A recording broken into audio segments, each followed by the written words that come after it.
কাফন আমার আপন কবর আমার ঘাটি ওই কবরে যেতে হবে রইবে না কেউ সাথী ওই কবরে যেতে হবে রইবে না কেউ সাথী কাফন আমার আপন কবর আমার ঘাটি ওই কবরে যেতে হবে রইবে না কেউ সাথী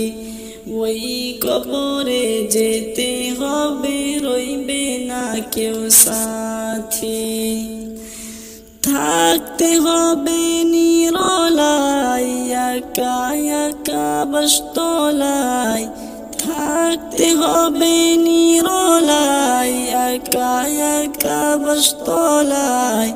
চতুর্দিকে রবে শুধু মাটি ওই কবরে যেতে হবে রইবে না কেউ সাথী ওই কবরে যেতে হবে রইবে না কেউ সাথী।